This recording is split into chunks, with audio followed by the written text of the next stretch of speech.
Think Positive! Hello, good evening! Ayan.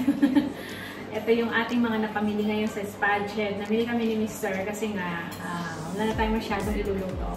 So, ito, nilatag ko na siya para madali na lang, diba? So, sasabihin ko na lang yung mga gulay pala. Ito. Nakabili tayo ng mga sayote. Ayan. Medyo malalaki yung sayote nila ngayon. Kaya bumili lang ako tatlo.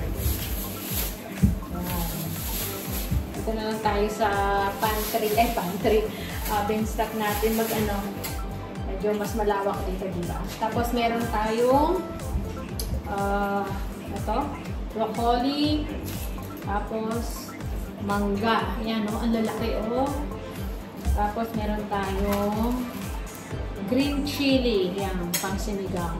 Tapos carrots, tapos banana. Then meron tayong celery, tsaka ito, kangkong. Tapos, ito nakasale to, $5 dalawa. Anong tawag ito? Kamatis, tomato, and then, ito, ang mura.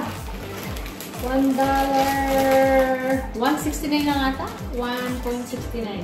Kaya yun, 4 kilo na siya. 4 kilos na patatas. Ang dami niya, diba? Tapos may nabili din kami. May nabili din kami ito. Lychee. Yan. Matamis siya. Tinikman namin. Hindi ko alam kung kalahating kilo lang yun. Tapos meron tayong sibuyas. And then meron tayong talong. O diba? And then yung frozen natin, ito lang. Ito, fish fillet. Yan, na siya. Anong tawag dito? May buttered, na siya. Basta, nakatimpla na ito. Ipipirito na lang natin. Tapos, yung ating butter. Tapos, meron tayong tofu. And then, ito. Ayan. Baboy. Ayan, pwede natin i-roast pork ito.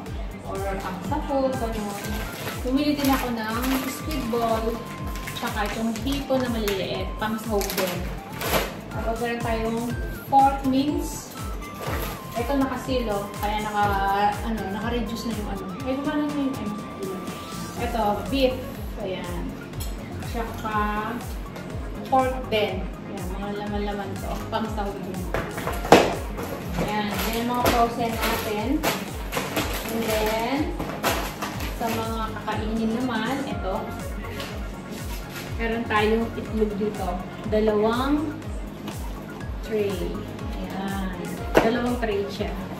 Tapos meron tayong sotanghon. Tapos nabili ako ng instant mee goreng. Ayan, may spicy, tsaka yung isa hindi. Tapos, bumili si Mr. ng naka-sale na tinapay. Ayan. Kinakain niya kanina yung isang balot eh. Tapos, meron din tayong pan. And then, bumili kami ng kutkutin. Chichirya. Ayan. Pag minsan gusto namin kumain. Tapos, meron din tayo dito na Indomie, mee goreng. Ayan. Tapos, ito, syempre, kailangan natin to. Napkin, and then paper towels para sa kitchen natin. So, yan yung mga napamili namin. Nagkakahalaga ito ng $214 something siya. Ayan. So, ito lahat yun. So, yan. Diba? Marami tayo sa Tsaka, pala, 2 tubig. Ganyan. 24 pieces ata isang, yung nakuha namin. Bali, 2 yung kinuha namin. So, yun na yung sa pantry na pala. Hindi ko na naisama dito. So, ayan. Yung mga napamili natin. Diba? So, ayusin ko lang sa fridge yan. At para makaano na tayo. Makapagluto na ako ng panghapunan namin ni Mr. So, yan muna yung video natin. Papaalam na ako para maikli lang. Kasi alam nyo ba, minsan maikli na yung ginagawa kong video dahil nga hindi ako makapag-upload ng mahaba. Dahil wala pa kaming wifi. Kumbaga, data lang kami. Ang tagal mag-load. yung mag-upload. Loading lang siya. So, kaya magtataka kayo medyo maikli yung ating video. So, yan ang mga napamili natin. So, yeah, maraming salamat. Kita-kita na lang tayo sa masusunod na video. See ya!